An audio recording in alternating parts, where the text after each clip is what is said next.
Just show of hands because I got limited time. How many of you think we should designate North Korea as a state sponsor of terrorism? All four. We all pray for the overthrow of this regime, but no regime has been overthrown, to my knowledge, in maybe the last 50 years, where they had a core of fighting men who are willing to machine gun thousands of their own citizens if necessary. That's why Tehran remains in power. That's why Tunisia changed. Dr. Terry, is there any doubt that if necessary, Kim Jong-un can count on people to machine gun a few thousand of his citizens? Does he have a hard core of people with machine guns? Yes, he does. Thank you. But I've got, okay. Now, the policy that's easiest for us, psychologically and politically, is to pound the table and say we'll accept nothing less than either a democratic government or a human rights supporting government, or at least one without any nuclear weapons. We've been seeking this since the 50s. We have failed. There's an analogy to South Africa, and I'm in support of all the sanctions that we can put on, but we also have to be realistic. South Africa had Nelson Mandela, and the elites knew that they faced neither expulsion nor liquidation. I don't think that Pyongyang falls quietly and softly.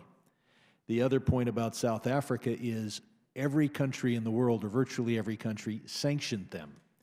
In contrast, North Korea doesn't just face an absence of real sanctions from China, it gets a subsidy from China.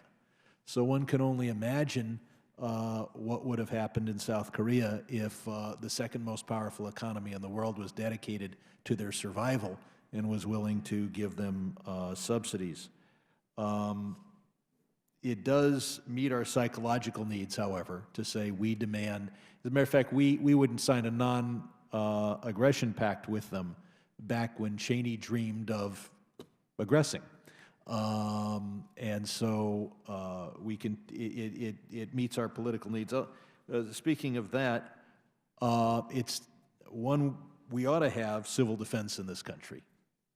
Some of us are old enough to remember when we had civil defense and we were under our desks.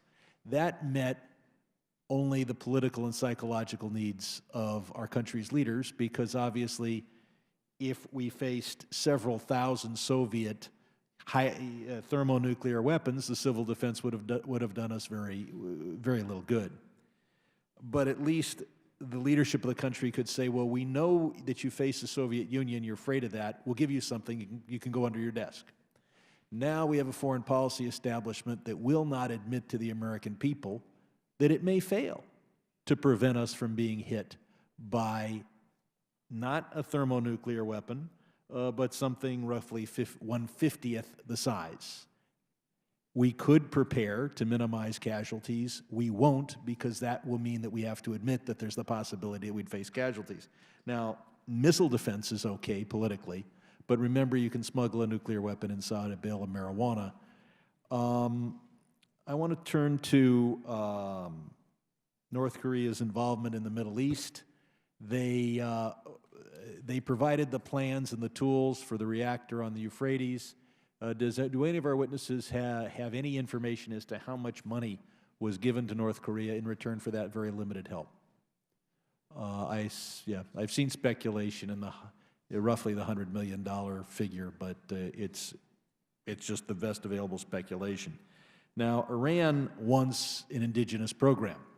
They want to produce dozens of nuclear weapons on their own, but we all get what we need and we can't get what we want. You've testified, all of you, that North Korea needs hard currency. I know where there's over $1 billion of hard currency wrapped in cellophane.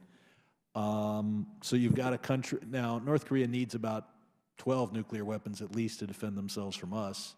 They have that. They're producing more this year. Why wouldn't North Korea sell some nuclear weapons in return for the stuff inside the cellophane? Does anybody have a reason why they wouldn't do that? Okay, Dr. Cha? No, I mean, Historical record shows that they've sold every weapon system they've ever developed, so I wouldn't expect it would be any different with weapons of mass destruction. I've been urging the Chinese to prohibit nonstop flights between Tehran and Pyongyang, and I think that that the United States has to make it clear that we would hold China responsible for allowing that flight. There's always a reason to stop in Beijing and get some fuel, and I'm confident that nothing goes through the Beijing airport that the Chinese don't want. One last question. We face a number of problems with China: the South China Sea, North Korea, a trade deficit. I know the easiest thing for us to do is pound the table and say we're going to get a beneficial resolution of all three of these. If we had to prioritize those three issues, what would we do? And I realize you folks are not economic, you're more national security, so how do you rate the need for Chinese cooperation with regard to North Korea with the need for China to be restrained in the South China Sea? Anybody willing to assess those two priorities, or just take the easy road of saying, damn it, we should get everything? Yes, Ambassador. I would resist the question. Well, of course. We should resist all questions in which we don't get everything we want, because it's politically unacceptable for us to accept less. I think because they're interrelated, and my sense about the way diplomacy will work with Beijing will not be that we can trade things off quite that way.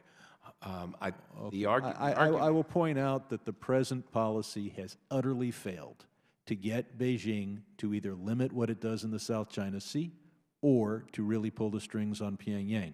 And if you're going to advocate that somehow we're going to get them to do everything by demanding everything, you'll need to do it on another member's time, because I'm out of time.